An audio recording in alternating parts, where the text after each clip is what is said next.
came from the pain and made it out of Banner. Drove and see the nightlife where they call Atlanta. Southside shows for a couple dollars, yeah, yeah.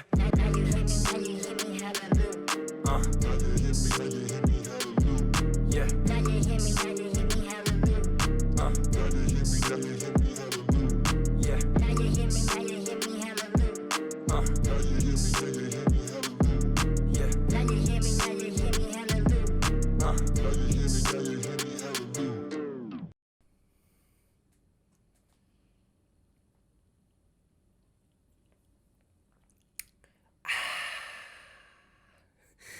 This is the Brew Party Podcast, episode number 64. We're back, another YouTube episode. I'm here.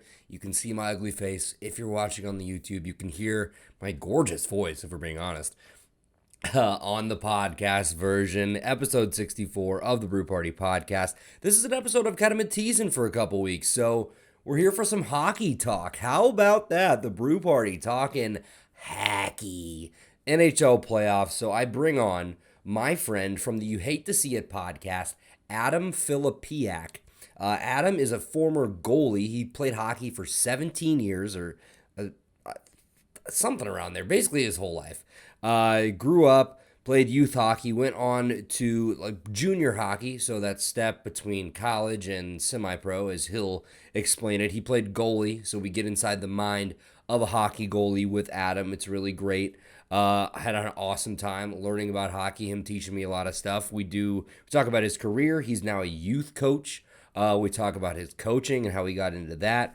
Some of his favorite memories, what the hardest shots to block for a goalie are, the most satisfying, most demoralizing shots. Pretty much any type of question I came up with, I asked him. So we had a good time. He was off a bottle of wine and he was like fucking up some moonshine during this interview. So he got pretty litty, which was great. Great interview with Adam from the You Hate to See It podcast. Check out You Hate to See It wherever you get your podcasts. I've been on the show. I love it. Adam, Jeff, and Nick, they do great things. They're really funny. They even have the Drunken Jurors. So like a true crime episode they do each week. Adam tells you all about that good stuff. But find them wherever you get your podcast. Apple, Spotify, Google, iHeartRadio, TuneIn Radio.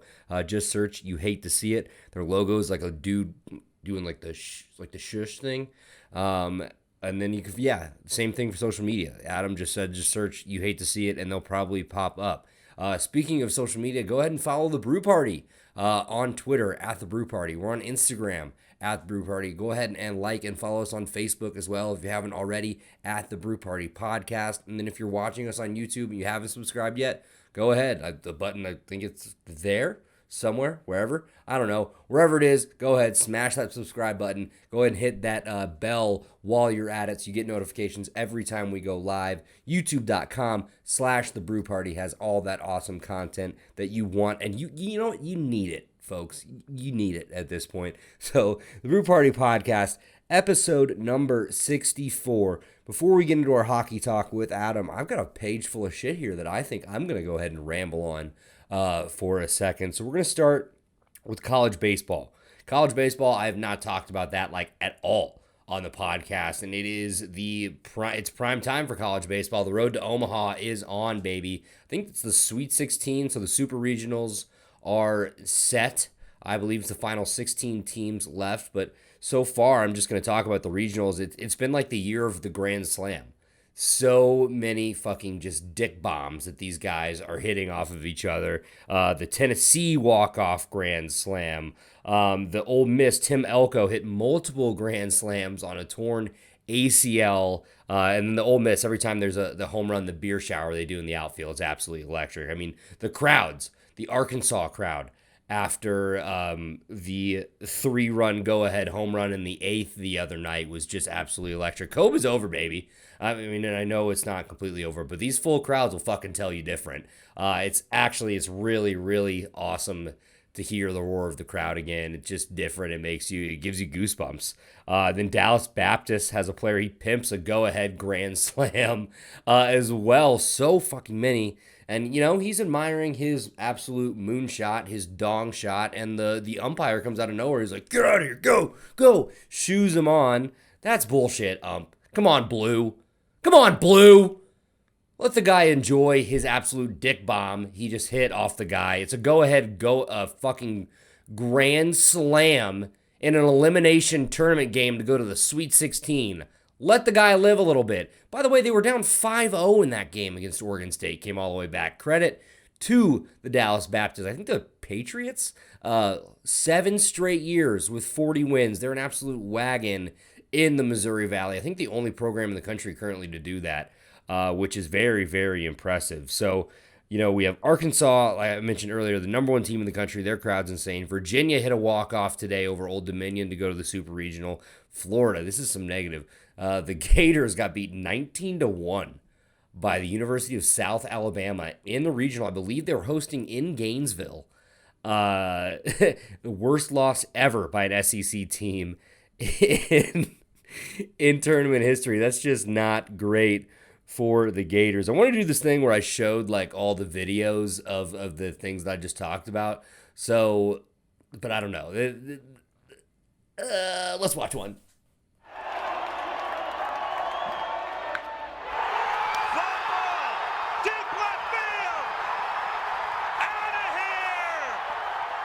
And we're back. That was really stupid. I'm sorry you had to see that, or hear the absolute nothingness there. Well, then I'll probably put the audio in. Let's go. Let's move on. NBA playoffs. I love talking about the NBA. I love talking about hoop. Hell of a transition there by me. Credit to me.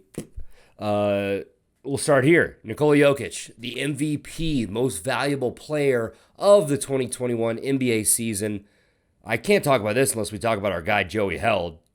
From the Chris Bounce Pass newsletter way back, the beginning of the NBA season, I asked him who his way too early MVP was. He said Nikola Jokic, plus 1,200. I hope you fucking hammered that because that just cashed today. That is very nice.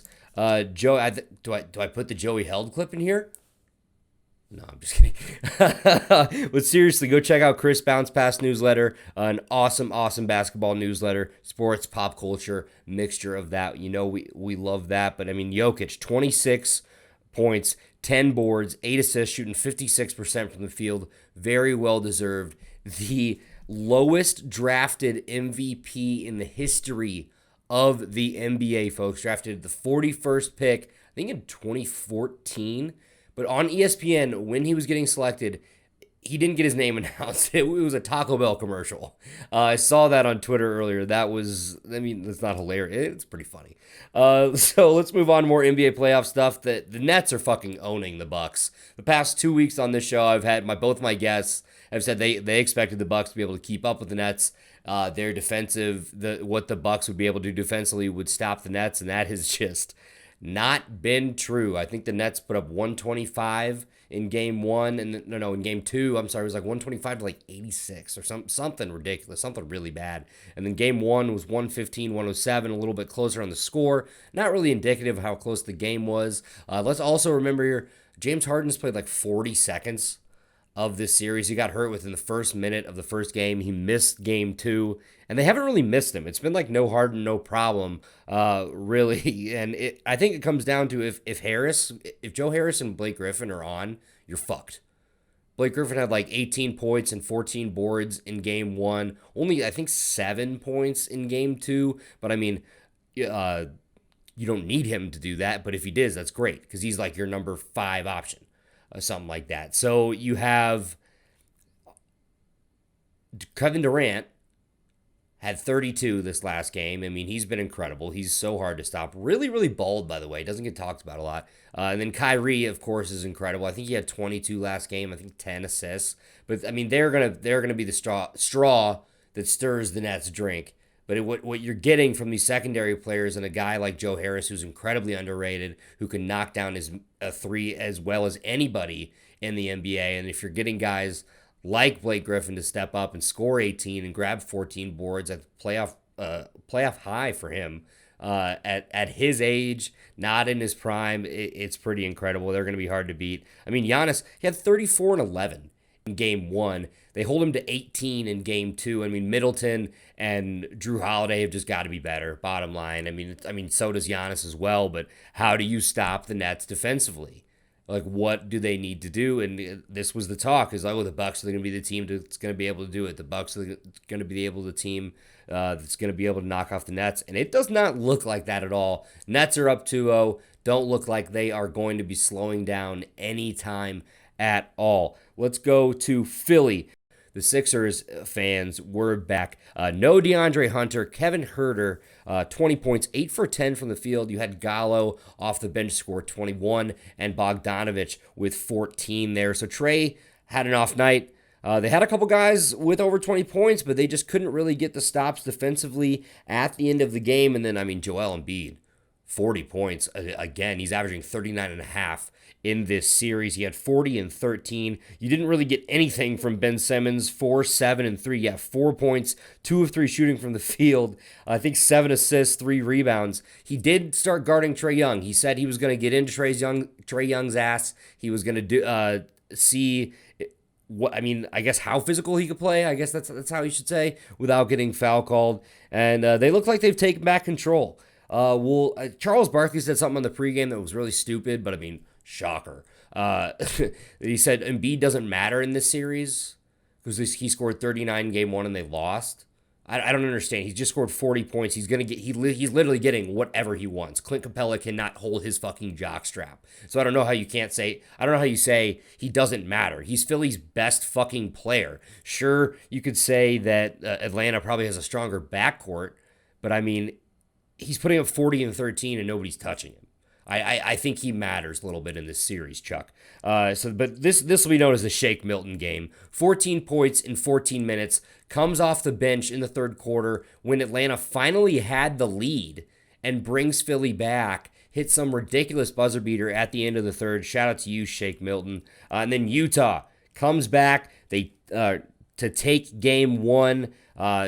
LA was leading at halftime. I'm sorry, I did not. That's the one thing I didn't fucking write down, how much they were leading by at halftime. But Donovan Mitchell's the story here, guys. 45 points, 16 of 30 from the field, 30-plus points in the second half alone. He was untouchable. He's talking to D. Wade on the sidelines. By the way, D. Wade, seeing him on the sidelines in Utah is weird. He is a part owner now with his wife, Gabrielle Union, which is great.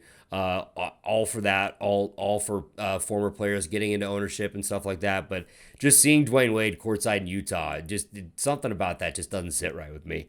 But the crowd was nuts. They were definitely a factor in this game. Kawhi Leonard for the Clippers, 23-7. George, 20-10. Luke Kennard, ladies and gentlemen, 18 points on 7 of 9 shooting, 4 of 6 from 3. They're paying him an ungodly amount of money, and they weren't even playing him at all. So it's nice. I guess it's nice that now he finally gets some tick, and he's actually performing. So good for him. But they need some help.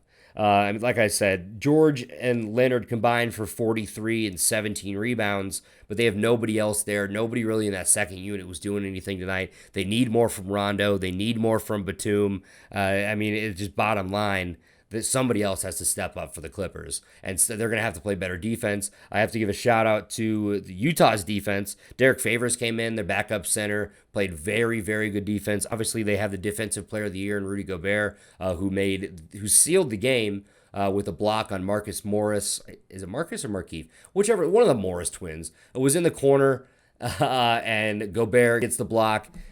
Jazz outscored the Clippers 32-19 in the third, really jumped on them quick. But like I said, Mitchell is the story here. 45 points. He looked like the best player on the floor tonight. It's going to be very, very interesting to see where this series goes. How do the Clippers bounce back from this game? Another point here I'll say is, Mitchell had 45. The 2 stars for the Clippers didn't have their best game, and the Jazz only won by 3. So that is a concern. I don't think by any means that this series is over and the Jazz have completely taken control. It's definitely something to watch. How do the Clippers bounce back in game 2? Were they still beat up? Were they still tired from that 7-game series with the Mavericks? So quickly, before we do the NHL talk, I'm going to give you some updates on some NHL scores. The Tampa Bay Lightning win 2-0. They win the series 4-1 over the Carolina Panthers. And the Vegas Golden Knights, this was a game that we started talking about during this podcast that you are about to hear. Vegas Golden Knights come back from a 2-0 deficit to win 3-2, take the series lead 3-2 over the Colorado Avalanche. So if the Knights win, they will go on. Well, whoever, it doesn't matter. If the Knights or either the Knights or the Avalanche will go on to play the Montreal Canadiens, who have been the hottest team in hockey. They've won 7 straight, never trailed during their second round series against the Winnipeg Jets. They'll get the winner of VGK in Colorado. The Lightning advance to the semifinals. They will get the winner of the Islanders and Bruins series, which has been absolutely incredible. Dogfights. Watch the Barstool electric chairs of those at Borelli's or at, I think it's Hurricanes in Boston. Just an absolute incredible group of people. So this has been 15 minutes of me just kind of fucking around and talking to you about sports. I love it. I love this podcast. I love all of you for listening, for watching, subscribing, supporting, following. Please, please, please continue to do that. Throw us a share. Throw us a retweet. It takes 2 seconds and it's free. It helps support the show. It helps grow the show. It helps get new eyes, a whole new algorithm, or whole new views. It really helps me out. It shows me you support, and I always, always, always appreciate that. So, this is episode 64 of the Brew Party podcast. I'm Andy Hopper. Let's get you right into this interview with the one and only Adam Filipiak from the You Hate to See It podcast, former junior hockey goalie. Here we are, ladies and gentlemen. It's the Brew Party podcast, episode number 64. We're back, another YouTube episode. If you're watching the video, or as always, you can find us wherever you get your podcasts: Apple, Spotify, Google, iHeartRadio, TuneIn Radio, or www.thebrewparty.com. Today, I'm joined by a good friend of mine, a great podcasting friend of mine from the You Hate to See It podcast, one of the 3 Stooges over there. It's Adam Filipiak. I think I said it right. Yeah. He's back on the show. I've been teasing that I want to do some hockey talk with the NHL playoffs, in full swing here, almost to this. Well, we're in the second round. We have one team that's gone through to the semifinals. So we're bringing Adam on to talk about his career as a goalie. You were a former goalie. You are now a youth hockey coach, which I'm excited to hear how you yell at all these little kids. It's fun. But let's talk about the podcast real quick. It's been a while. I think the last time I talked to you guys was we had you on for trivia, which was great. Jeff was the winner. He kind of made you and Nick piece of shit. Yeah, piece of shit. So what's going on over at You Hate to See It? I saw you guys actually just had a pretty big guest on. Yeah, so we just had, I mean, no offense, Andy, but we probably just had our biggest guest on. I'm a nobody, so yeah. So we just released an episode this week with Ryan Buds, who got a start in Chicago. He was a stand-up comedian. He ended up moving to LA. He, if you've seen the movie Sharknado, he was the guy within the first 10 minutes in the movie with half of his leg bitten off screaming. And he is the guy on like all the promotional materials of the guy screaming, holding his stump. Like that's him. You got him. He did a lot of stuff. He was doing a bunch of trivia stuff at bars, and with COVID, he turned it into a podcast called Trivia with Buds. And then on top of that, he just moved out of LA, but he was a producer on Ridiculousness with Rob Dyrdek. So damn, dude, that's awesome. That's awesome. So go check that out now. You Hate to See It wherever you get your podcasts. It's Adam, it's Jeff, and Nick. You guys also do what? Drunken Jurors? Is that still a thing or no? Absolutely. We are just finishing up our Chris Watts trilogy. For those who don't know, Chris Watts is a father and husband that it's true crime. So he killed his wife with their unborn child and his 2 very young daughters. Very sad, but we are a comedy podcast. We're kind of along the lines of like last podcast on the left, where we try and not necessarily make light of situations, but we try and be funny around dark situations, and try and be informative while we do it. But let me tell you, whenever we have to read like any kind of script, for that, like transcripts or something like that, it gets wild. that is our time when Nick and I feel like it is. So Jeff runs that, and it's our time when Nick and I feel like it is okay to do the stupidest shit that we possibly can and make whatever jokes we can. So we do a lot of impressions when we read these transcripts. The episode coming out next week, Barack Obama joins us. Donald Trump joins us. I think Michael Jackson joins us. Arnold Schwarzenegger has a little bit in there. Yeah, a lot of celebrity guests. That's awesome, man. So make sure you guys go check that out. You hate to see it. Where do we find you on social media and YouTube? Because I always get it mixed up. I mean, it really just search "You Hate to See It." We have a link tree. Oh, and if you go to we just got this, so it's linktree linktr.ee/YOUH the number 8 the number 2 CIT. You hate to see it. And that will have all of our links to everything. So everything. So yeah, go check them out. They're one of my favorite podcasts that I've been able to, guest on and do collaborations with. You never know what's going to happen. I say it's similar to this show in the fact that we're usually just like getting hammered and, kind of just going off the rails. But, you guys aren't really sports. You kind of talk about a lot of different things. But, yeah. I mean, you have a sports background. Jeff has a sports background. Nick doesn't really do anything, so that doesn't matter. So let's talk about you. Nick plays volleyball. Like, what the fuck is that? Yeah. Doesn't count. I'm just kidding. Volleyball's a great sport. Let's talk. It's great depending on who's playing. Yes, that's true. Let's talk about your hockey career, bro, because I don't think I've really ever gotten into that with you. So you were a goalie. Correct. You played in the, I believe, USPHL. Is that what it's called? So things changed while right as I was retiring. I started off youth hockey, suburbs of Chicago. When I at the time 16 years old, tried out for a junior hockey team. I'm assuming your listeners kind of know what that is, but for those who don't, junior hockey is kind of like that. It's like a weird half step. Usually when you're in junior hockey, you either go semi-pro or college. It's like that weird step where you could skip college altogether if you're good enough. Mm-hmm. If you're not, you usually retire or play beer league or go to college.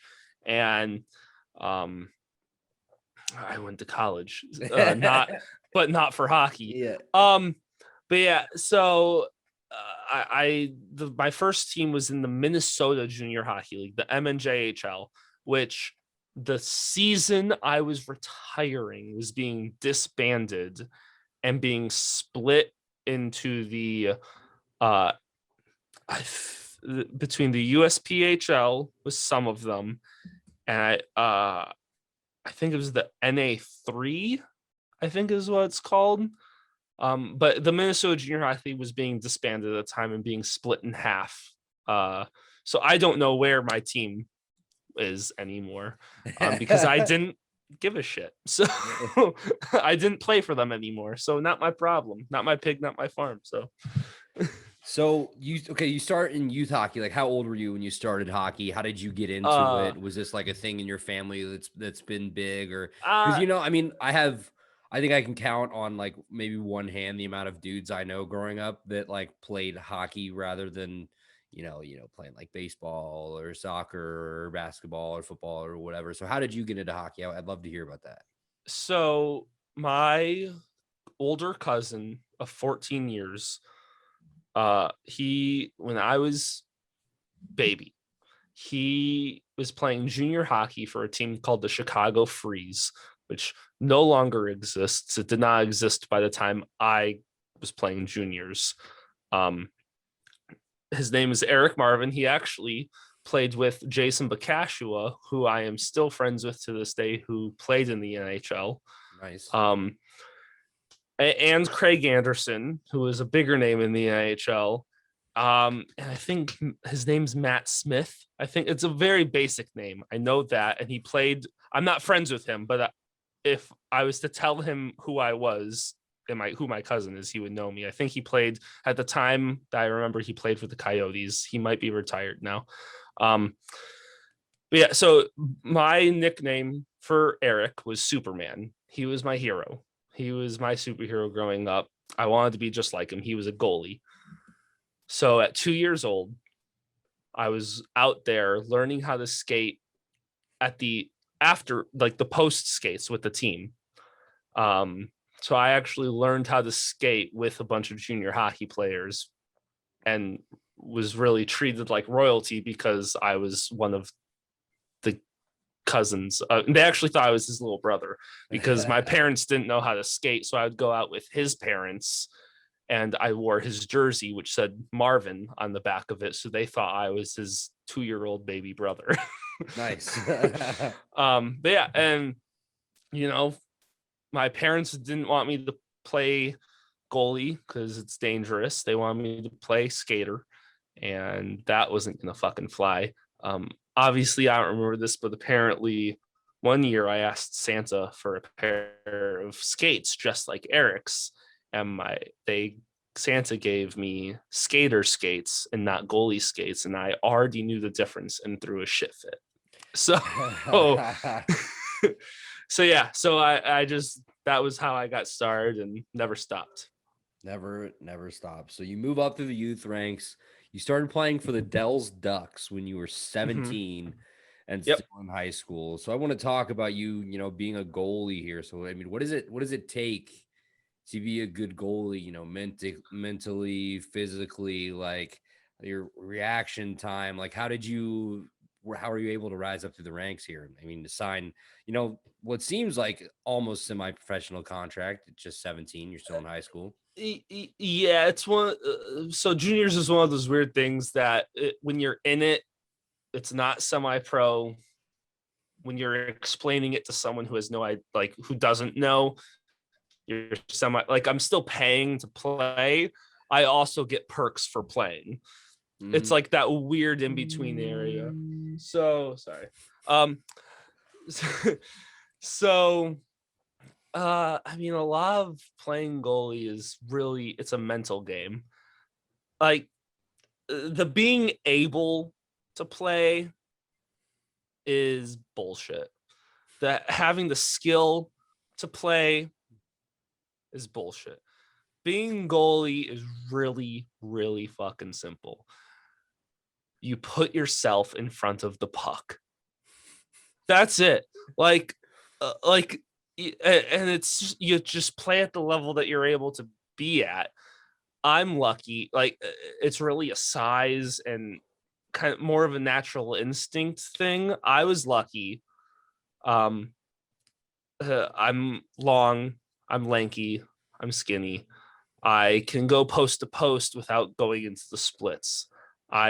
Which is part of my downfall in the end. But like, I just had the body to play. Mm-hmm. There's nothing. I didn't choose that. I didn't work at that. It just happened. The big and like speed is always, you can always figure that out. You can always learn how to cheat. You can always and not like cheat like bad, like you cheat to your bad side. You cheat, like you do these little things to make yourself better. But the big thing about playing goalie is mentally, because every mistake you make everyone cheers, everyone boos, flights flash, people celebrate, everyone looks at you, and that number goes up behind you. So the big part of learning how to be a goalie is learning how to mentally play the game. Because, and I mean, we said, like, I'm a coach now, so like it's something that you really got help kids with, is it's mental. Because no matter what you do, you could have 300 shots and let in 4 goals. That is an unreal save percentage. To be more realistic, I've actually done this. I had over 150 shots in the game and let in 12 goals. That is an unreal save percentage. Mm-hmm. And yet, it was my fault that we lost. Because that's what everyone sees. Every mistake I make is right there for you to see. And what people don't realize is, why did the puck get to me? It went through 5 other people before the puck was shot. The goal of everyone else on the ice isn't, like, scoring is the secondary goal of every player. Their first goal needs to be keeping the puck away from the goalie. And then the goalie is your last line of defense. So if I'm making a shot, or if I'm making a save, if I'm taking a shot, that there are 5 mistakes that have happened before me, whether they are intentional or not intentional. And being a goalie is mentally realizing that and not taking the number up on this board to heart. Now, obviously, if you're seeing 6 shots and you let in 5 goals, you're not a good goalie. But like, it's still your job to stop those. Mm-hmm. But it's not always your fault. And so the biggest part of playing goalie is mentally. What are you able to, like, communicate very easily with your defenders and kind of move them around how you want, or does that get difficult out there? You know, because I feel like there's just so many people, like, packed on the one side of the ice, like it could be hard to communicate, really do what you want. Youth hockey, it is impossible.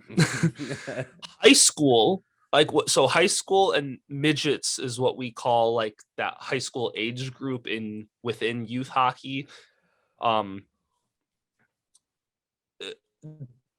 Then people listen to you because they realize that you know what the fuck you're talking about, and I can see the ice the way no one else sees the ice. I can see plays being made while Jim fuck is over here in the corner sucking his own dick, like, and is only worried about sucking his own dick. I know what's happening, so when I yell Jim fuck, get there, just go there, just do it, because I know what's happening over you. I mean, a good goalie you will always hear, whether you can actually understand them or not. Mm-hmm. That depends on if you decide to wear a mouth guard and follow the rules or not, which I did not. But hey, all of my teeth, we're still good. But yeah, so I mean, I was always calling plays out, and no one listened until we were older. And once you hit juniors, like, then that's when people actually listen. Mm-hmm. Is when you're past, I mean, normally 18 years old, but when you're out of high school and out of youth hockey, that's when people listen to you, because you didn't get there for no reason. And people expect to know that you know what you're doing, and they understand that I see everyone. I see everything. I see where the puck's at most of the time. Like, so they listen to me. And if you're not wearing a mouth guard, it's easy to understand. Mm-hmm. I'm not saying you shouldn't wear a mouth guard. I'm just saying I didn't. So how easy is it to see out of the mask? Because I gotta feel like that has to get in the way sometimes. Or, like, I mean, you just kind of, like, just get used to it. once I could hit juniors, I could have had cat eyes. Cat eyes are the ones that are the big, like Spider-Man holes in my face. That's frowned upon because a lot of times you get a stick butt to the face and those can go right into your mask. I never had cat eyes. It was difficult for me because my head is crooked. So there's two bars that go right on either side of your nose. And one of them was in front of my eye while the other one was in the middle of my nose because my head's crooked. But I mean, it's not that. I mean, you get used to it. Like, yeah. I mean, kids these days are soft and think they need fucking Nemo buckets to have on their fucking heads, and fish bowls are not fun. Because let me tell you, once you get older, I can't wait for you to come up to me as a goalie and for me to smash that fucking thing, because those are stupid. I've done it. So how much does momentum have to do with being a good goalie? I mean, let's say you start off the game with, 3 or 4 like nice saves in a row. Like, can you like feel yourself? I guess my question is like, can you feel yourself getting hot like before the game even starts, or like does your confidence build up more and more with each save? It depends on the person. Again, it's a mental game. Goalie's mental game. Do you care? Do you not care? For example, and the goalie I coached last season, I love him. He did really fucking well. He also had not a great mental game, and his parents will agree with me. So we've talked about it. If he let in a bad goal, I knew that dictated the rest of the game. Wherever that goal happened, that has dictated the rest of this game. As like coaching, I have to adjust for that because I know how this kid plays. For me, it didn't matter that when I first started playing, it mattered a whole lot. Again, it's age, learning to not take offense to everything.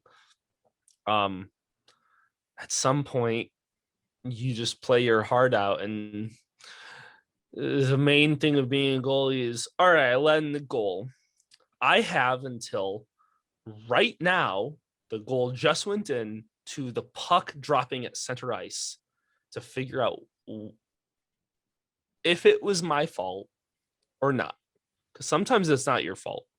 I can't be at back door and at front door. I can't. That's impossible. If I am, then that means I'm Martin Brodeur or Patrick Waugh. And I'm not. Like, I also knew I'm not going to the NHL. I'm not a fucking all-star. I'm not fucking like so I get you. Yeah. I know is it my fault or not? Is it something? If it is my fault, can I change it? What can I fix? Puck drops, doesn't fucking matter because it's over, and now I just got to worry about the next shot. So let me ask you this: how often is it the goalie's fault versus the defender's fault? Or like, obviously you guys are a team, and you don't. If you don't want to blame it on one person because you're like one unit, but like really, like, do you have an answer for me here? In the big scheme of things, if the puck is at the goalie, it's the defender's fault and it's the forward's fault. If the puck is at me, I don't care whether I make a save or not. If I am touching the puck, you fucked up. Okay. Like, that's how it, like, but that's in the big abstract thing of things. If it depends on the situation. Am I being screened? Is there a guy standing wide open back door? And am I screaming back door, back door, back door, back door, back door, up well, he just scored. It's purely situational. did my own defenseman turnarounds to pass me the puck when I wasn't expecting it, and it went in the net, because that's happened to me. Like, it's purely situational. Abstractly, it's always everyone's fault on the ice if a goal goes in, but I mean, it's not always accurate. Right. As a goalie, though, you need to think that every time I see a puck, everyone else is fucking up in some way. That's just the mentality you have to have, because if you don't, you're going to become depressed with how bad you are. Like, so how annoying is it to get screened, right in front of the goalie box? It's the fucking worst. It depends. I also told my defenseman that if it's an issue, I will tell you. Mm-hmm. Because there's tricks, there's things that are not legal that you can do. I'm allowed to push people. Just because I push down inside their pants, which puts them on their ass, questionable, not illegal. Just illegal things are things that something I would never do, like taking my skate and not necessarily kicking, but thoroughly pushing the back of their skate until they were off balance, or using my stick to not trip them, but their skate was in the way of my stick and me putting it where it needs to be to stop a puck from going in my 5-hole. There's things that you can do as a goalie, and then if you can't figure it out yourself, you just yell screen. And if I'm yelling screen and no one helps me, then that's on you. Right.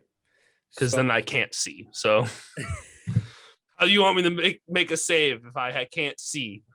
You're lucky I also can hear, because hopefully I can react fast enough for the sound of the shot. But see, you've never done these things. You're just saying theoretically, if you were to. Theoretically, I may or may not have taken my blocker and stuck it in the back of someone's pants because they like to tuck their jersey, and pushed them all the way down, because my hand isn't supposed to be up here.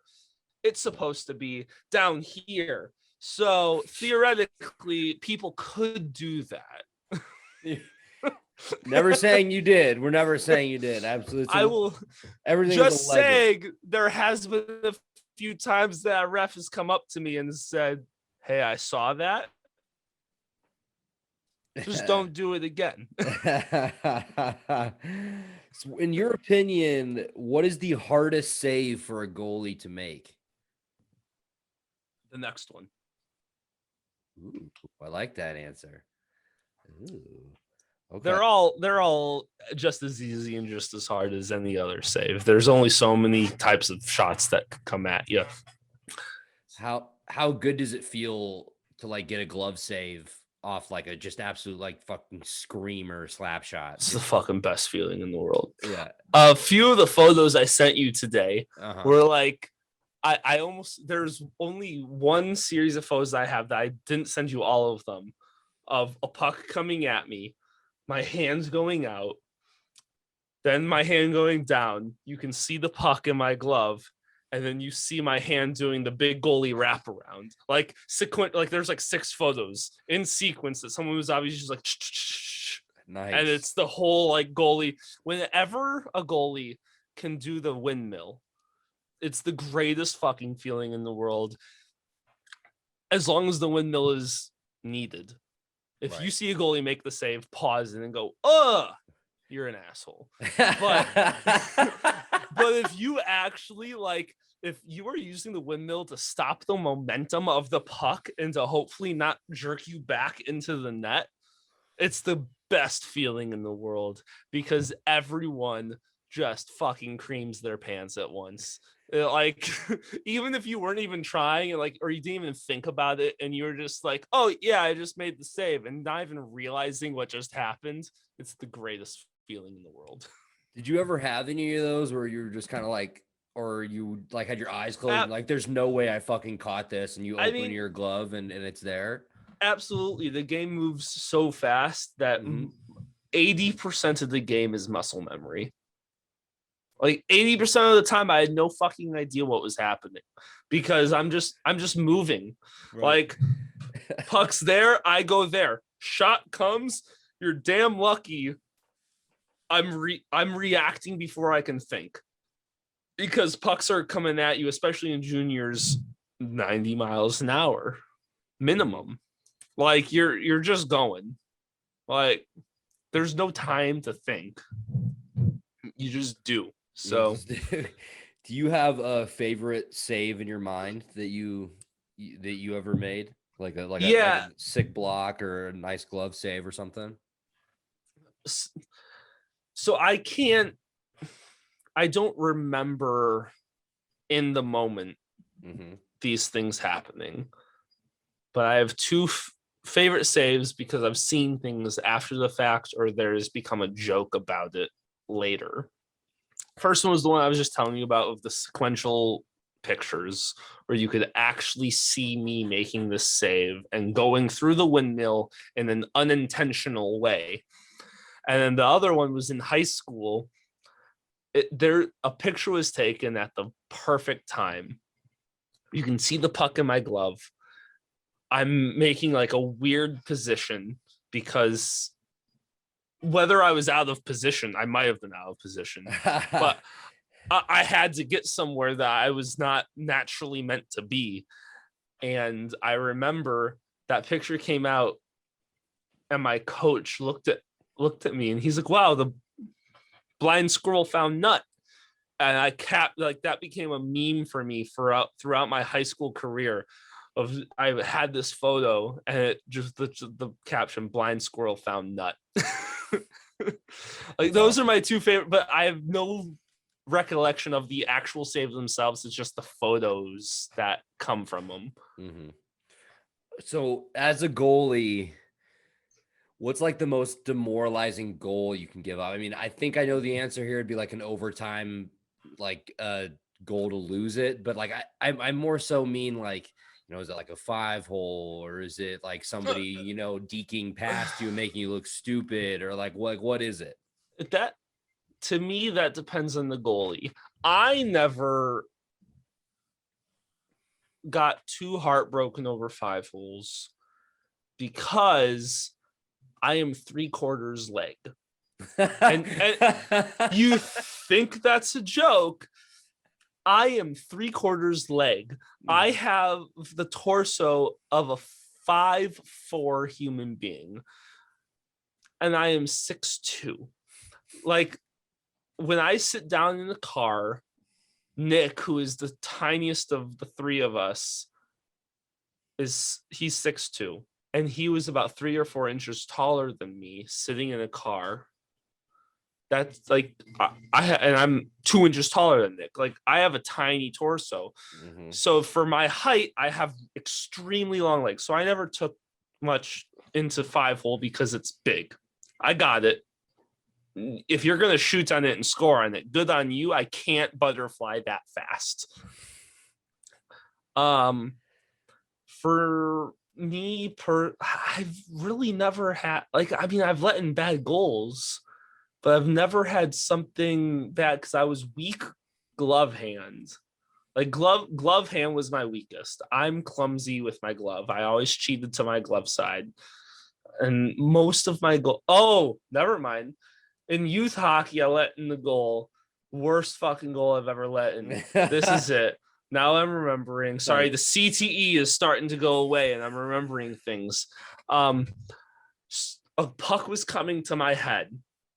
I was at the hash marks. Puck was coming to my head. Natural reaction, which will probably come back later in the podcast, is to duck when the puck's coming at your face, especially when you're 13 years old. Mm-hmm. Sadly, I was far enough out that I ducked and the puck went right into the net. That's the worst goal I've ever let in. That's a dark moment in my life. We're getting dark right now. Have you ever scored a goal? Not as a goalie, no, not a real goal or as a goalie. No, No. I've been scored on by my own teammates, but I've never scored a goal. What is the most saves you ever had in a game? The one that we already The talked about, 150, the over 150. Like there was like you might think I'm over exaggerating. They stopped counting at 150 because how often is like they had to have because was it your was team getting exactly off just as many shots too, or like was there just no defense played at all, or you were just getting... no, we lost the game like 12-1 or something. Oh shit. We just got this was my first time going to Canada, and the team that we played against in Canada, that this was at a time like they did not know how to rank. So like we have different names for our different leagues and our different levels, and they did not know, like, or it was my team's fault, my organization's fault, not the Canadians teams. We went into a league out of our range because we didn't know, and we got fucking demolished. But they stopped taking shots at 150, which is just a little bit of a too perfect number, right, for that to be for there to only have been 150 shots. Like it's like there had to have been more, and I know for a fact I let in 12 goals, and I know the score sheet said 150. So please tell me 12 goals is the most you ever allowed in a game. is it? I mean, real game probably. I mean, I play in my alumni games and stuff like that, and those scores go up to like 20 to 18. But we're also fucking around, and I spend most of my, not the last alumni game I was in, but when I was actually still playing hockey, I was more worried about trying to pretend to fight with people. Like one of my coaches from high school is on, we do old guys versus young guys. That changes where that cutoff is every year is different. I'm the youngest person in my high school organization is no longer existent. I am the youngest one. I am the last one. So I'm always on the young team, and one of my coaches is always on the old team. So I'm always trying to fight him. I like not really fight, but drop the gloves, pull the jerseys over the head, and pretend to punch each other until someone decides to give up. So I'm more worried about that than stopping pucks. But so as a fan, when you consume hockey or you like watch a hockey game, like as a goalie, having played, would you rather see a high scoring game, or would you rather see like a defensive battle, two goalies going at it? I'd rather see the goalies not do anything. I played hockey for 17 years. I am sick and tired of seeing goalies do anything because I saw them. I did it. Right. I don't care what the goalie's doing. I like when I'm watching pro. Obviously, I'm a coach, so it's different. But I don't care. I know what you're going to do. Because the style of goalie I was, because there is stand up, butterfly, and hybrid. Those are the three styles of goalie. Like there's variations on each, just like anything. Stand up, outdated. When I was playing, some people still did it. Outdated. If you did stand up, you should quit hockey. Butterfly was like the normal when I was playing. Hybrid was kind of newer. I mean, that's what Martin Brodeur was really known for, was hybrid goaltending. That's he actually, there was really only one goalie coach in North America that was training people hybrid at the time. And I don't remember his name. He was the Wisconsin Badgers goalie coach for a long time, but he kind of started the hybrid thing, and everyone has their own versions of it, but we all kind of stemmed from this one guy. Tony Granado? Nope. No. Nope.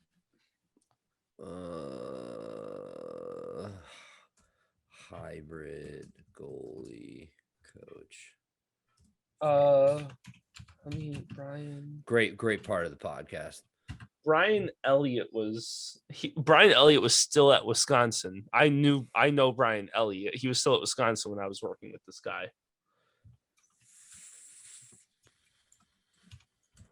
Coach, Wisconsin. God, I wish I could really remember his name. We might just have to move past it. I know. Fuck. What year did he play? Bill Howard. Bill Howard. Okay, That was memory, but I didn't even see it. But his name was Bill Howard, and I went to his goalie camps, and he was kind of like he was not the first person to do hybrid, but he was kind of a pioneer for goalies in the industry at the time. And most everyone learned from him, and a lot of people took like Bill Howard's goalie stance. Let me tell you, is fucking dog shit. Most people took the butterfly goalie stance and adapted it to hybrid because that was easier.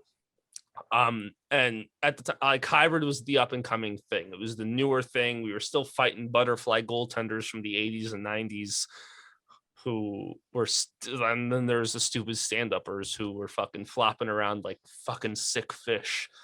Like, so obviously you don't have to explain this to me because, you know, I know absolutely everything about hockey. Will you explain the difference between like butterfly, hybrid, and stand-up, like just like what they look like? Just quickly. Okay, so it doesn't have to be like super in depth. No. Stand-up, think Tony Esposito. Think old-time hockey. These are the people that don't wear face masks because the pucks were only going at their feet because they didn't know how to raise the puck back then.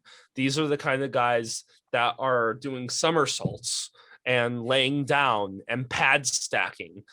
That's stand-up hockey. That's stand-up goaltending. You didn't get hit in the face. That's really it. Butterfly goalies are all they do is butterfly. Mm-hmm. If you don't know what butterfly is, it's going on your knees, right? And flaring your pads out, mm-hmm. And that's all you do. You're in a stance to limit your 5-hole. You 5-hole became a big thing because stand-up goalies, for the video people, their feet, this is their legs. It's like your pointer, their first 2 fingers standing up. Butterfly goalies are really sprawled out, maybe a foot and a half away from the ice. Their knees are. You're ready to butterfly at a moment's notice. No 5-holes are ever going to get through to you. Hybrid, you're in between those two in stance wise. You leave yourself a bigger 5-hole. But you don't get scored on as much at the shoulders, if that makes sense. Like you're kind of in that halfway point. And when I was growing up, that was new. I got you. Thank you. We were in a day and age where stand-up hockey was no longer a thing and everyone was butterflying. And in the 90s, that's when people started just to be like, well, if everyone's going to go down all the time, why don't we fucking shoot high? Mm-hmm. Then you needed to transition. So how sore do you get after a whole game of being in goal? Like at the time, you didn't. I played an alumni game 2 years ago. Wasn't fun. I dislocated my hip within the first 5 minutes. And I dislocated my knee within the first 15. That is the last alumni game I will ever be a part of. As the youngest person, that's really sad to say. That's hilarious. And then, I mean, I just finished coaching my first regular season in February, March. I don't remember when the end of the season was because we went right into spring hockey. But I went out as goalie. We did a coaches versus players game.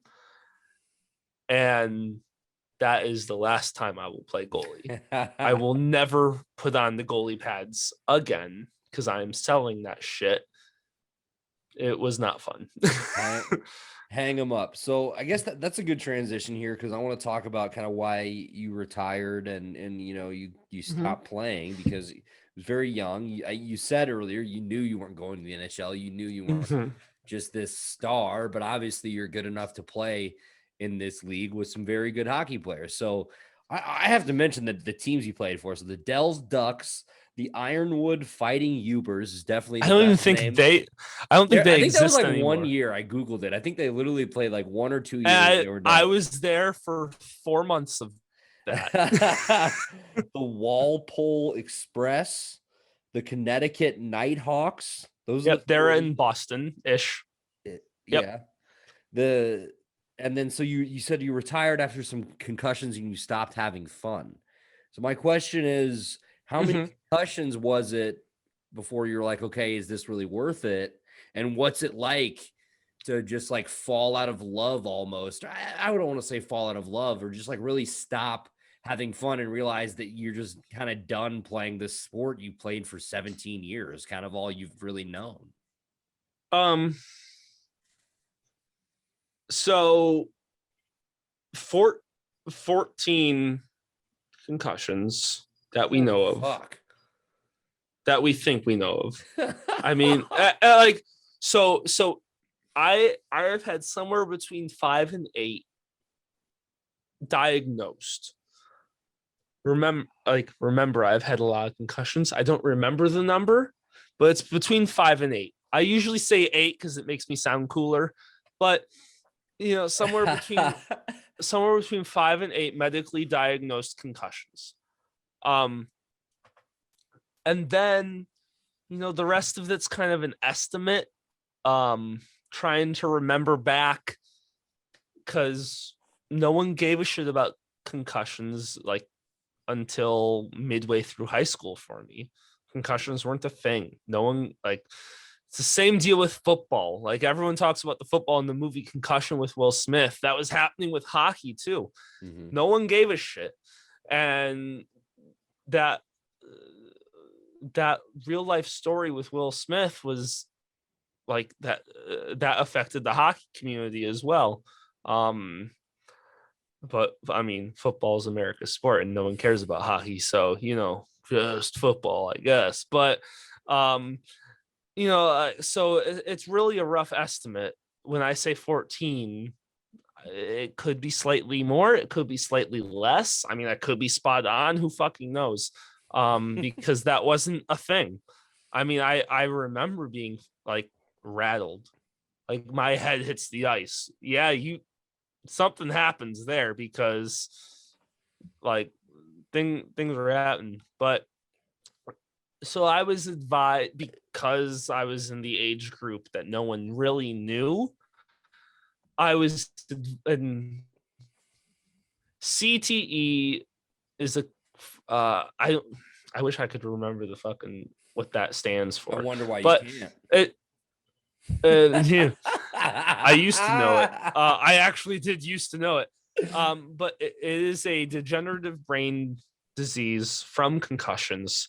Affects anyone who's had concussions, football players, hockey players the most.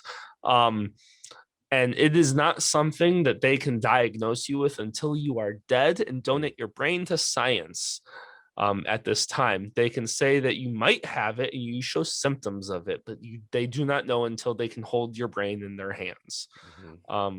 So anyone who says that they have CTE is also bullshitting you, because they might just show symptoms of it, but at the same time they might have it. Who knows? No one knows. If they're saying that they have it, no one knows. So there was real concern with me having CTE. No one knew really answers, because most of my life no one gave a shit. On top of that, I didn't like the coach I was playing for. He kept putting in the other goal, like the goalie that was signed on as our backup goalie. He kept putting him in, and our coach never actually saw me play. I only played a third of my final season. Like, in terms of even on the team, I retired a third of the way into the season. My coach never saw me play. He refused to put me in.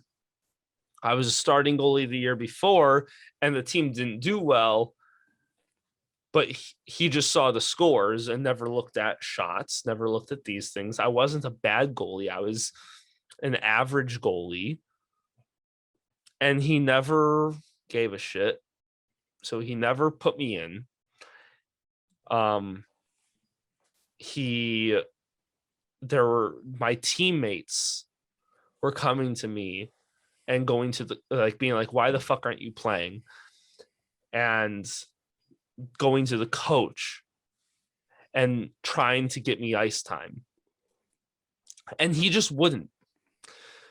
Whatever reason, whether it was he saw the team's record the season before where I was the starting goalie and played every game, to didn't like me as a human being, to whatever reason it was, he just didn't want me to play and didn't want to hear anyone else trying to get me to play. So, and me and the other goalie, were getting into fights, like real full-on fist fights. He made us live together. I lived with a billet family. For those who don't know, a billet family is a random family who takes on players of teams to live with them. I lived with a billet family, and 2 weeks before the season started, he said, you have to move out and move into this apartment with the other goalie and 3 other players. I had lived with this family because I was on the same team the year before, and I had lived with them, and I had stayed in Connecticut over the summer to live with this family, and continued to pay them rent and continue to do these things. And 2 weeks before the season starts, hey, you have to move out and move into this apartment. For what reason? I don't know. I was living with a family that wanted me there, who I still talk to this day, and they don't know why I was kicked out. It was just that coach. Fuck, I wish I could remember his name, because I would bash the fuck out of him. I think his name was Graham. Connecticut Nighthawks. If anyone knows the Connecticut Nighthawks, and I know his first name was Graham. If there was a coach named Graham, fucking let me know. Because Graham, you're a fucking lousy piece of shit, and you're the reason why I hated hockey for a long time. You are the reason why I retired. You made the game less fun. You made this a job that I didn't want to play. And injuries are one thing, because I was advised not to play. I wasn't told not to play because of my injuries. And I'm one of those people that, in my prime, I still kind of say it now, I'd rather die on the ice than die from being some little bitch somewhere. I'd rather die from putting my all into playing hockey one more time than die of old age. Like, that's just the kind of human being I am. And Graham, you fucking stopped me from that. And and he didn't know my medical issues, because I would not tell him, because him and I never spoke to each other, and my doctors were my doctors and no affiliation with the team. He just was an asshole, and he's the reason why I quit hockey. Man, I get that. I almost quit cross country. I was a runner from the time I was in 5th grade until I was a senior in high school. My senior year, before the first meet, I almost quit because of my coach. I mean, and to this day, I have respect for him, and he was fine, but there were just we had kind of butted heads. I felt like I wasn't really respected or wanted on the team, at least by him. I'd be by my friends on the team. We were like brothers. It was great, but I definitely know what that's like to have a coach that just kind of ruins it for you. And then Shit, dude. My younger brother don't stop playing baseball in Little League because he hated his coach. So I definitely get that. It happens all the time. His name was Graham Johnson. Fuck you, Graham Johnson. Graham Johnson. I Former hope and or current Connecticut Nighthawks coach. Graham Johnson, you're the reason why I stopped playing hockey. You, 100% you. I will have played through my injuries. I fucking dislocated my wrist and played through it for a week or for a month before realizing that it was dislocated and that my hand shouldn't be purple all the time. And you're the reason why I quit playing hockey. And I hope you know that, and I hope you take offense to this because you're a lousy fucking piece of shit. Graham Johnson. All right, bro. Let's take a quick break. I'm going to go pee, and then we're going to talk about your coaching career and then the NHL, and then I'll get you out of here, bro. It's been beautiful so far. I'm just got to piss. I'm about to pee my pants. I don't want to keep fucking waiting. Over here drinking moonshine. What the fuck's wrong with you? Hey, so he forgot to pause this recording. So this is going to be a little something for people and for maybe Andy when he gets back. I played for the Wisconsin Dells Ducks, the Walpole Express, the Connecticut Nighthawks, and the Iron Fighting Yoopers. I left the Fighting Yoopers after a few months because they were really a bad team. And everyone was leaving the Fighting Yoopers when I was leaving them. And they only lasted for a season. Got along with everyone. We just were not good. Went to Walpole Express. That was a lot of fun. I traded myself. I convinced my coach to trade me and found a team to be traded to on my own. Thanksgiving Day was when the papers went through that I was traded on my own. I did, my coach just was like, sure, if you want to leave, you can leave. And the day after Thanksgiving, I flew from Upper Peninsula, which is the part of Michigan above Wisconsin, all the way to Boston. Got picked up by some random kid on my team and moved in. Had a lot of fun there. Was there for 2-3 weeks. And right before Christmas break, we got a month off for Christmas. And right before break, the Walpole Express put on a Christmas tournament or a holiday tournament. And the Connecticut Nighthawks were there. And their goalie quit. He wanted to go to college. He did not like playing hockey, so he quit. The day the tournament started. So the Walpole Express were like, hey, we have this goalie. We'll trade him to, because legally they have to trade me. I can't just play for another team. So they traded me to the Nighthawks with the understanding that the Nighthawks would trade me back after the tournament. So I played the weekends with the Nighthawks, went on Christmas break. So I flew home to Chicago, was in Chicago for a month. And 2 days before my flight back to Boston, my coach calls me. He's like, hey, the Nighthawks didn't want to trade you back. They need a goalie and they really liked you. So I got to stay on that team. Hey, we're just doing the. Yeah, you don't even need me here. I'm walking back in that room and I can hear it through my headphones. I'm just doing a one-on-one podcast. I explained how I went from team to team. So before Andy rudely interrupted the Adam Filipiak talk show, so I went to the Nighthawks. It was a wild ride trying to get from Boston to Connecticut. But I made it. Andy, you can listen to this. I'll go back. No, don't bother. I won't. I'll go back. I won't spoil it for you. That's so funny. And they literally traded me for a bag of pucks because you're like, it was a good time, and I stayed there for that rest of that season, and then the summer, and then Graham Johnson's a piece of shit. Yeah, fuck Graham Johnson. That's pretty much the end of the story. So. You're a youth hockey coach now. It's a program you played for. Does that shitty experience you have at the end of the career motivate you to kind of go into this and, be a better coach? Uh that's a good question. No, I don't give a shit, if that makes it like I don't. Here's the thing. I don't look back at my hockey career. Obviously, I didn't fucking remember the guy's name. I don't look back and remember the bad coaches. Okay.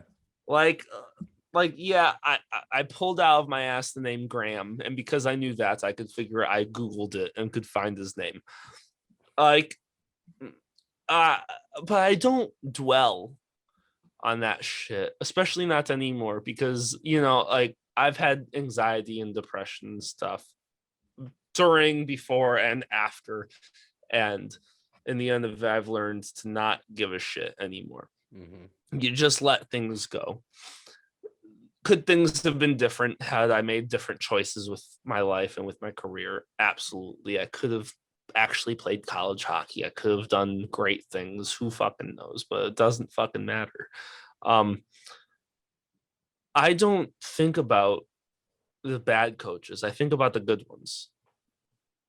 I think about things that were said to me by coaches, whether I remember their names or not.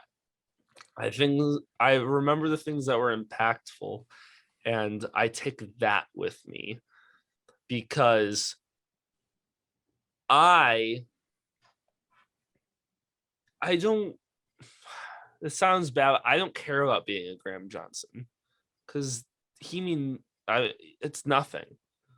As much as I'm a fuck you, Graham Johnson, you did make me quit hockey, but you also mean literally nothing to me, because I have grown to be a bigger and better person past you. I am a better person because you were an asshole. Like, if it wasn't for you being an asshole, I would never have met the girl I just bought a house with. Like, I would have never done these amazing things in my life. I would have never gone to college. Like I've done great things. So I don't dwell on the bad coaches. Right. I dwell on the good coaches and how I can live up to them. I know names of good coaches who no longer coach, and or okay coaches who had words of wisdom that resonated with me growing up. I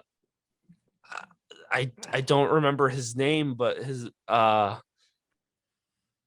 of my coaches growing up, he told me it doesn't matter how many saves you make. All that matters is the one bad goal. You have to that helped me a lot. Doesn't matter if I make 150 saves. It just matters that I let in the one goal. Right. You have to get through that mentally. So I only look up to these good coaches or these good words of wisdom that I had, and hope to use that to be the best. I don't even consider myself a coach. I consider myself a teacher, because I'm not out here making hockey players. I'm out here making young men. That's classic coach speak right there. Oh, you're so in. You're a coach. That's what yeah, but like it's really true. Because I know these kids aren't playing in the NHL, and if they surprise me, good on them. But I'm also never going to tell them they're not going to play in the NHL. How old are they? So last season I coached 9-year-olds. Spring season I coached 10, 11-year-olds. Who knows what I'm coaching, because I don't have a kid, so I get placed in wherever I need to fill in, because dad coaches get placed wherever what team their kids get placed on. And that's where dad coaches go.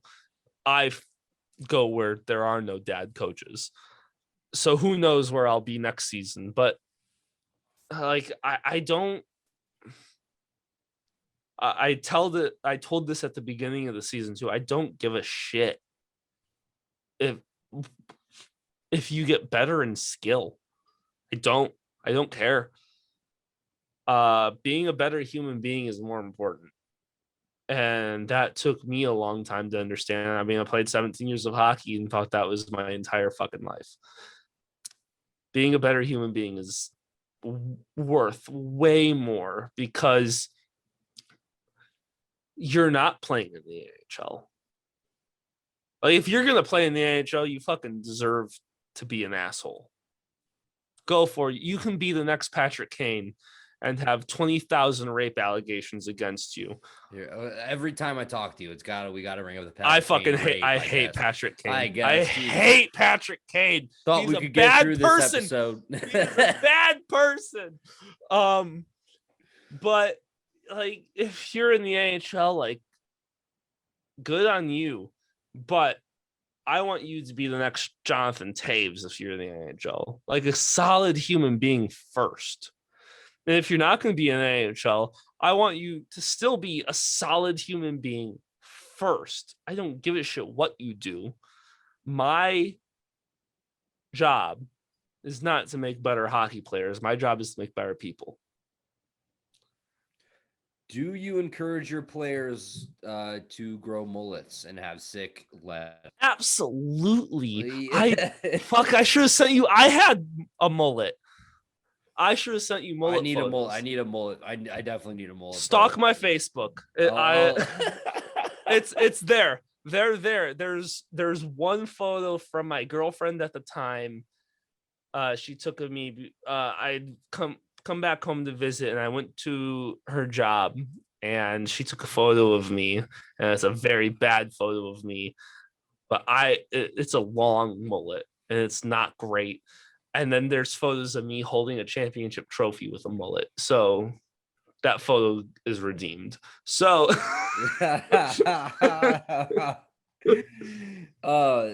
let's close up this hockey talk, and we're going to do a quick little update of the NHL playoffs. What is your favorite moment of your hockey career? Of my hockey career? Ooh. Well, let's first filter through what I remember and then see if we can remember anything else. That's a bad question. I was going to say, like, you haven't been able to remember many coaches' names, many people's names, so maybe I shouldn't be asking you for many more stories. Here's the thing. Do you want on ice or do you want just hockey career? Whatever, dude. If that means on ice to you or hockey career, I love the behind the scenes stories. I love all that. So I got so many behind the scenes stories, especially when I wasn't allowed to be doing things. Like when I was 17, because I have a late birthday. And I graduated high school at 17. So on the Ducks, which no one can be in trouble now because no one that was with the Ducks when I was with the Ducks is still even a part of the Ducks. Like, no one. Coaches, owners, nothing. I was 17 years old. End of the season. I was still in high school. My coach said, Flip is not allowed, which my nickname was Flipper. So Flip is not allowed to miss school at all. End of the year party was middle of the week because the coaches wanted to continue following the playoffs. So they were on the road. Players all went home. So big party happened. Coaches are not there. 17-year-old Flip over here is at said party that he and the rest of the team were told explicitly not to have Flip at. And that Flip could not miss school the next day. So one player who I will not mention, even though I did not like this guy, I will not mention his name, I remember. Probably No, I doesn't remember where it. is. I remember it. I just won't do it because I don't know where he's at in his life because I've blocked him on Facebook because he's a piece of shit. But I don't need him in trouble for this.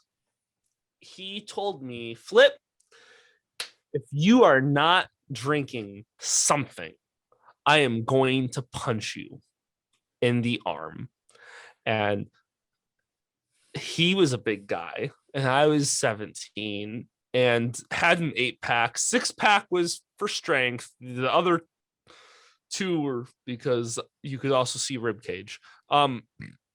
Very skinny. So that wasn't going to be fun for me. So I continued to drink at 17. I had literally never had alcohol before in my life and was very drunk, trying to keep him away from punching me. And our captain, because he let me drink underage, very underage. Should I mention? Statute of limitations, dude. You're what, 24 now? Yeah. So his nickname was Dale, which was not anywhere close to his name, but his favorite athlete was Dale something. He was a biker or something. So we called him Dale. He was our captain, and good on him. He stayed sober. He was known to be a drunk, and he stayed sober enough to take care of me and to make sure I would get home. And at one point, I was done drinking. I was very drunk, and Dale and this guy came up to me and was like, Flip, you're not drinking. And went to punch me in the arm, and here comes fucking Dale, fucking jumping, sucker punching this motherfucker in the face and knocked him on his ass. And this guy got up to start fighting Dale, and Dale was like, Flip's had a fucking enough. Get away from him. And I mean, I'm not a big fan of Dale, but I appreciate, that was a good, I don't really like a lot of people that I used to play for because I found out a lot of things after I stopped playing about what people thought of me. So, but I appreciated this, and I was very proud of Dale for this. And then they went to put me to bed, and I was texting in our group chat, I have to pee. And like what for me felt like every 30 minutes. And what was really only about 5 minutes. Remember, this is the first time I've ever drank alcohol in my life. And I'm very drunk to the point that I can't even stand. Like, so people were hauling me to the bathroom, which was right next to the place where I was going to crash for the night. Mm-hmm. And at one point, the starting goalie, there were 3 goalies on the Ducks, and the starting goalie carries me to the bathroom. We cross streams a little bit. We're being drunk. We're being stupid. We're having fun. Sword fighting. And he props me up against the door, and he goes, Flip, stay right here. I'll be back. Now, this motherfucker was so drunk, he tried to steal a garbage truck in the middle of the night.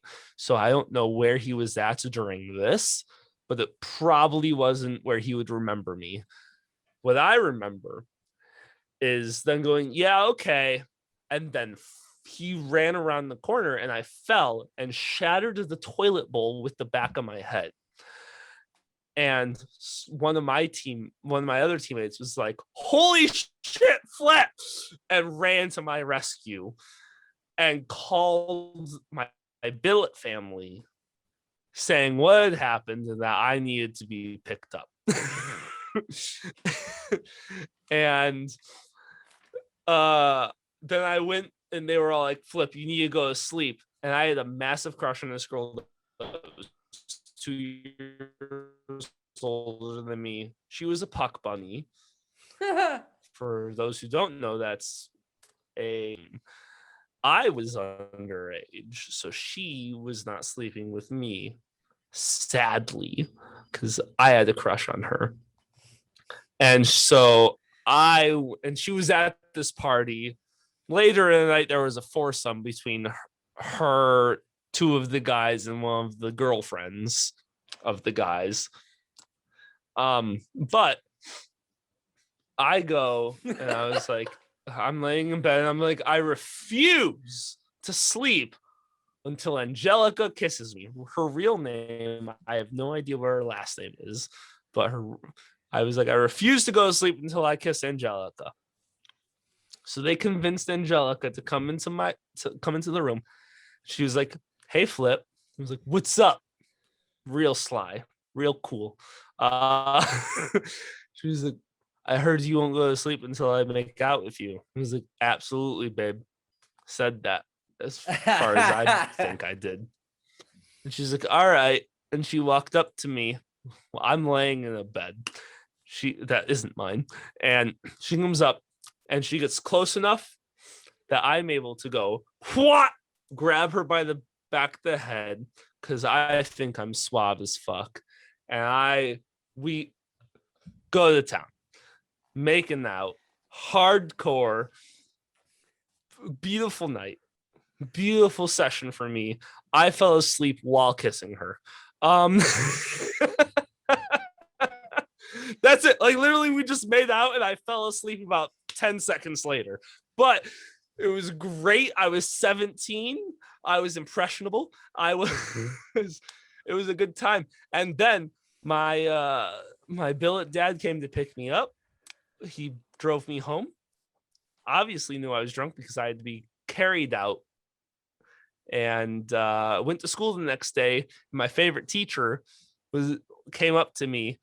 He was like, "Yo, you hungover?" And I was like, "Absolutely." And he's like, "That's what I fucking thought." And then gave me an A on a paper that I didn't do. So what I fucking thought. Jesus Christ. So I guess I should have just asked you about your favorite on ice memory, because that was just wild. that was amazing. That was the a great best story. thing I've ever had happen to me. Great. Best time of your life. You peaked at 17. Absolutely. Backup goalie for the Dells Ducks. Okay. NHL playoffs, currently in the second round. Two teams have now punched their ticket to the semifinals. The Montreal Canadiens have kind of shocked the world here, or at least hockey fans. They were the fourth seed in the North Division. They end up coming out of it. They were down 3-1 in the first round to the Toronto Maple Leafs.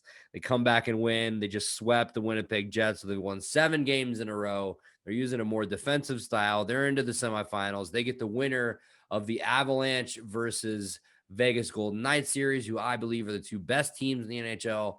The Knights are killing it. Series is currently tied 2-2. I have the game on right now. The Avalanche are up 2-0. So let's talk about this so far. We have the Tampa Bay Lightning. Actually, I should mention this. Just closed out the Carolina Hurricanes. They have punched their tickets to the semifinals. The Islanders and the Bruins have been an incredible series. Currently 3-2 Islanders. A lot of people pick the Bruins to win that series. So let's get your thoughts on the NHL playoffs so far. Series that you've liked the most.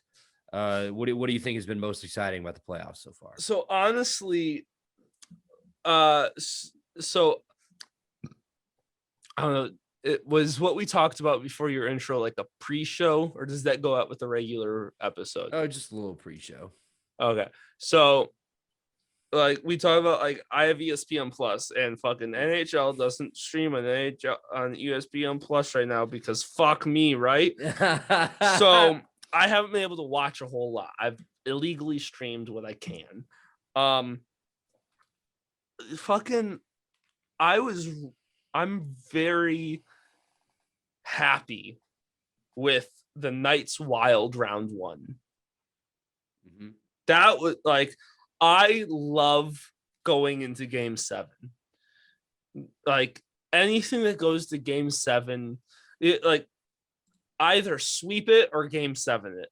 Anything in between is just bullshit to me. Like there is no way to tell the competitive level of teams if it's not sweep or game 7. Sweep is obviously one team is just better than the other. No change in that. And then game 7 it's a fucking competition.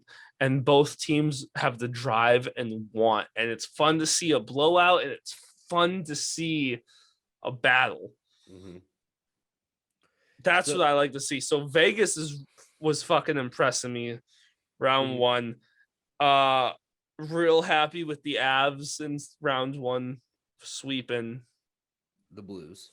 Yeah, like that series just didn't even look close. Like the Avs were just on also another level. Fuck the Blues. I know you're a big anti-Blues guy. So all about the real upset the Hawks aren't in it. Also, the Hawks suck right now. So what? Like I'm still locked on. Why would you fire Q? Fuck. I know he's got the Panthers rolling. They made the playoffs this year. Fuck! It just sucks, bro. I miss Coach Q as well. So I want to ask you this. So the Toronto Maple Leafs, are they just like the biggest joke franchise in the NHL?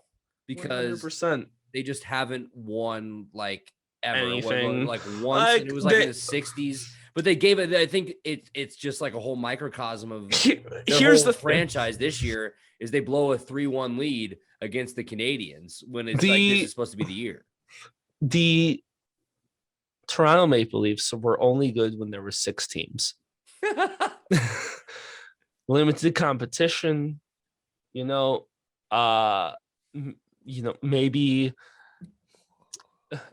junior hockey could beat the Toronto Maple Leafs at this point. The Leafs are not good. Even when they make it to the playoffs, they're fucking awful. They made the playoffs purely on coincidence. I chalk it up to them making the playoffs to COVID. They didn't deserve the playoffs. They're shit. I don't know. They had a really good year this year, though. Like it'd be great if I could have fucking watched it, ESPN. Yeah. Well, the ESPN just signed the contract. I'm not sure when it starts, but I think it's next year. I think it's next year or the year after that. ESPN gets the games. Fucking better. Okay, I'm so spending there's a lot of money on nothing right now. Yeah. I don't care about NASCAR. I want to fucking see the Blackhawks. So here's some numbers for you about the Maple Leafs. It has been 19,762 days since the Maple Leafs last won the Stanley Cup. 8 days since blowing a 3-1 series lead. 6,259 days since winning a playoff series, which that's crazy. Just to win one playoff series. 472 days since losing to an AHL Zamboni driver. 25 days until setting the record for longest Stanley Cup drought in NFL history. How many years is that since they won the cup? It's like 60 something. Here, let me look it up. How many? Somehow years? The Maple Leafs are worse than Chicago. It was 51 years between cups for the Hawks, and that averages out with the 102 years or whatever it was for the Cubs. Okay, so the Maple Leafs last won the Stanley Cup in 1967. 52 years, 52 seasons since won. That's the longest drought in the NHL. Wasn't the Hawks 51? I think the Hawks were maybe 51.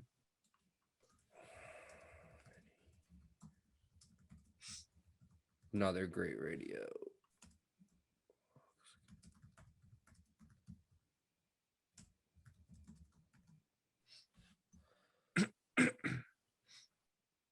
Oh shit. I know it's close. It's real close. Championship years. So they went from 61 to 2010 without winning a championship. If only I went to college for math.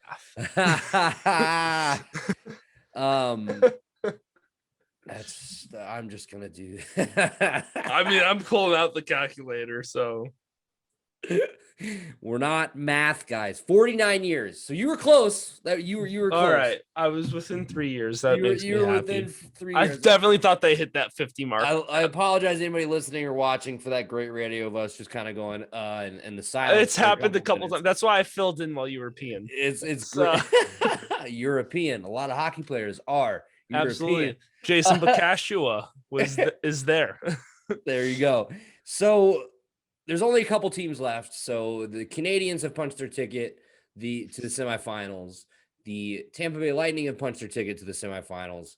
The Islanders and the Bruins are left, and the Avalanche and the Knights are left. So who do you think is going to make it to the Western and the East finals, and then who's going to be your Stanley Cup champion?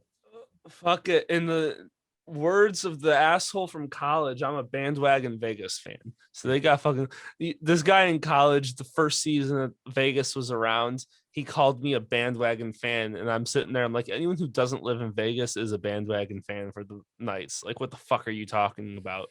So I'm here. The Vegas should have won that fucking Stanley Cup their first season out. They were screwed over. Fuck you, Ovi. You're great, but fuck you. It was the Caps year, baby. Vegas needs one. I'm down for Vegas. They just scored as you you're saying it's 2-2. They just tied the game 2-2. I got it. I got as you're talking about how much Vegas needs to win the cup, they just scored. Vegas needs it. I'm all for Vegas. Vegas needs to win it all. Who's that? I need just because they don't like any team from New York, I need Boston to fucking win. I actually want the Islanders to win. I don't like New York though. Just as a state, I'm sorry, New York. I just don't like you. I have some friends in New York that aren't gonna love that, but that's what this podcast is all about. So you want? I'm still riding Tim Thomas. Like the Tim Thomas train for Boston is still with me, and Thomas and Chara, I'm still with you, even though. Didn't they get rid of Chara though? Yeah, but exactly. I don't care. I'm still with it. I'm believing there. Hey, it hasn't changed in EA NHL 21 for me because I set my own rosters. But I'm still with Boston. Not until I forget that Tim Thomas was ever a player on Boston will I ever stop rooting for Boston. I need it to be Vegas and Boston in the Stanley Cup Finals. Vegas to demolish. I want Vegas to fucking sweep Boston. A 4-0 sweep in the Stanley Cup Finals. Just what hockey needs is an uninteresting Stanley Cup final. Absolutely. Absolutely. No one gives a shit about us anyway, so why not fucking go all the way? Here's a question I have for you before we close it out. So Montreal, with like the whole COVID thing in Canada, their restrictions are a lot stricter than the United States. Montreal has not played in front of fans yet this year. When they start this series, whether it be with Vegas or with Colorado, it's going to be in front of a full crowd. How much do you think that has an effect on the game? A lot. I think it's. I think Vegas is going to win that over because the crowd plays a big part in the game. Regardless of whether it's for you or against you, I played a game where they were against me. Certain junior teams have fan bases. Sadly, I was not on any of those. But certain teams have like diehard fan bases, and it sucks, like being there for that, and especially do the Canadians have any new players? Like this is their first year. Like any rookies? Yeah. I don't know about. Actually, I only care about the Blackhawks. I only care. So they have Cole Caulfield, he's only 20. I don't know if he's a rookie though. The winner, Tyler Toffoli is the one that hit the game winner in overtime in game 3.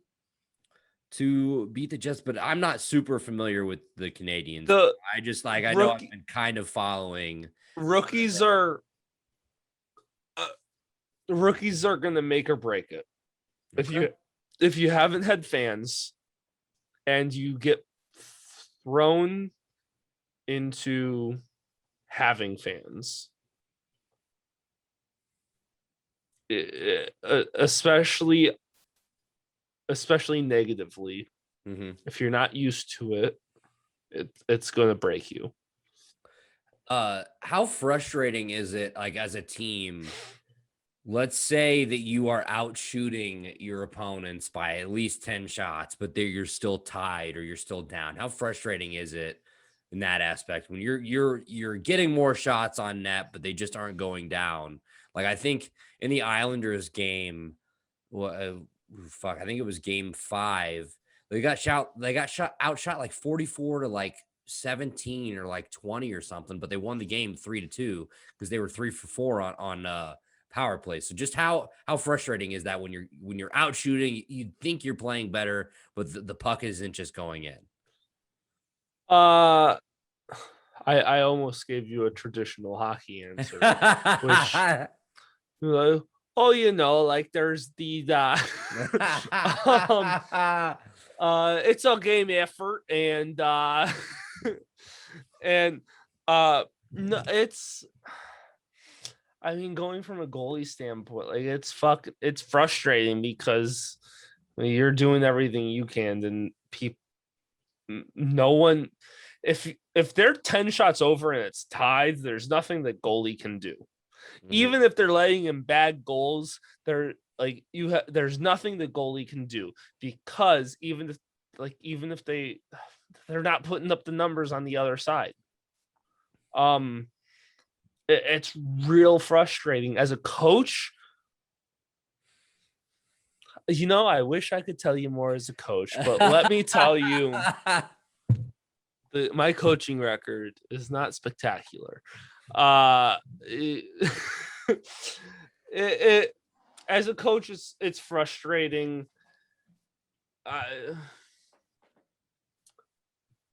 My only aspect of it is I personally didn't know how to seed my own team and as to which teams we should be playing, due to Illinois not allowing games at all. So we had to travel for games, and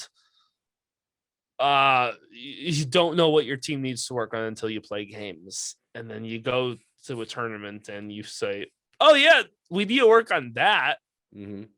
But you're losing, so it's too late to figure that out now. COVID really fucked me. But as a first year coach, COVID was not fun to deal with. But just in general, as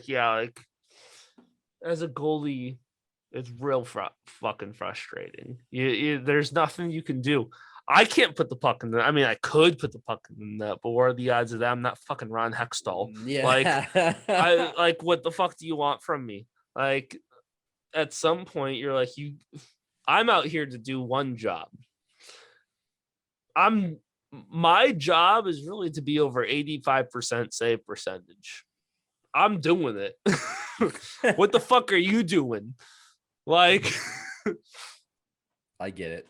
Yeah. So I was just always curious about that, because there just seems to be so many hockey games you watch where it's just so lopsided, but the other team just still somehow seems to be in it. If it's lopsided like that, there's a different, like, it depends on shots. You can't blame the goalie if the goalie is like 85% save percentage and over. It's never the goalie's fault. You can't ask a goalie to be perfect every time. They are one person.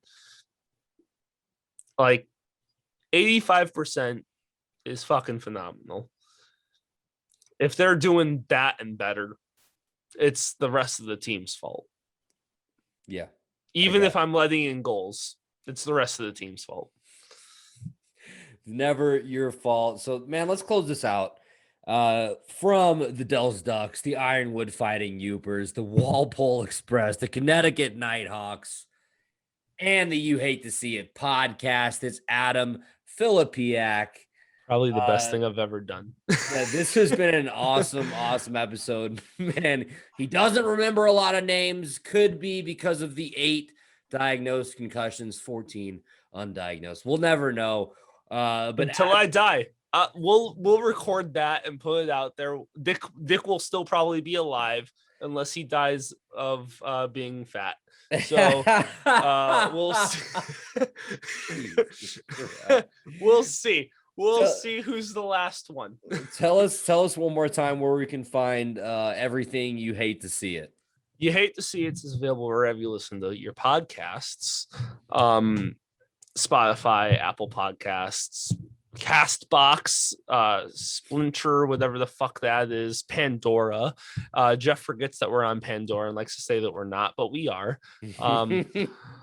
Wherever you listen to podcasts, we're available. Follow us on social media. Just search You Hate to See It. If we're not on the form of social media that you're so choosing to search us on, it's apparently not important enough for us to have a social media on. Fuck you, Tumblr. We are posting clips to YouTube, should be posting to Facebook, and should be posting to TikTok, and should be posting to Instagram. I'm not in charge of clips. That's Nick's job, and if Nick fails, that's on him. I edit, so I can't do everything. There you go. So if you want to become a patron, go to our link tree, linktr.ee/YOUH82CIT. And you can become a patron. That gives you all sorts of cool opportunities, like watching unedited video podcasts, which are very raunchy. Let me tell you, the one recorded right before this episode is something. You better understand our comedy before you watch that, because people will be upset. And then you can join our exclusive Discord, and you can even talk to Andy on our exclusive Discord. I'm in Discord. There's not a whole lot of people in it, but for $1, you can talk to Andy directly on our Discord. So come on, who wouldn't for only $1 you get $1 to talk a month to little old me? $1 a month. Me. All right, Adam. So this has been Hockey Talk on the Brew Party podcast, episode number 64. Make sure you subscribe to our YouTube, youtube.com/thebrewparty. Hit that subscribe button. Also, make sure you hit the bell, ring the bell, turn on those notifications so you know when we post a new video, a new clip, when we go live. Follow us on Twitter at the Brew Party podcast. Follow us on Twitter at The Brew Party. We're also on Instagram at The Brew Party. Follow us on Facebook. You're getting it. At The Brew Party podcast. Not at all. Adam, it's so good to talk to you once again. I'm excited to come back on You Hate to See It whenever you guys will have me. I do miss you and Jeff, not so much Nick, but no one misses him. Join the Discord, listen to You Hate to See It. I'm excited to check out this new raunchy episode he was just telling us about. But yeah, Brew Party podcast. Make sure you join the party. We'd love to have you. Give us a rating, like, or a review on Apple Podcasts, trying to get up to 100 ratings on there. So yeah, 64th episode of the Brew Party podcast is here. An episode we put together today because Adam reached out to me. I want to thank you for that, man. I was scrambling for a guest and I woke up to a wonderful message from you on Facebook. So I really, really appreciate that. We're going to have to get Nick on to talk a little esports, I guess, but I'm glad. Well, now the real question is, do you really wake up at noon? Because No. Okay. You woke up to a message from me though. No, I was up at, no. Let's see what time I woke up for the first time at 7:00. I got my kid to go back to sleep, so I went back to sleep, and then I woke up at 9:30, and then I really dived into my phone and looked at all my That's true. notifications Okay, I at messaged you at 9:24. All right. There you go. So there you go. So we made All it right. happen, bro. I really appreciate you being here. Thank you so much, man. This is the Brew Party Podcast. I'm Andy Hopper, reminding you, grab a drink, join the party. We're happy to have you. Have a great night, weekend, whenever you're watching this. I thank you so much. Have a good night.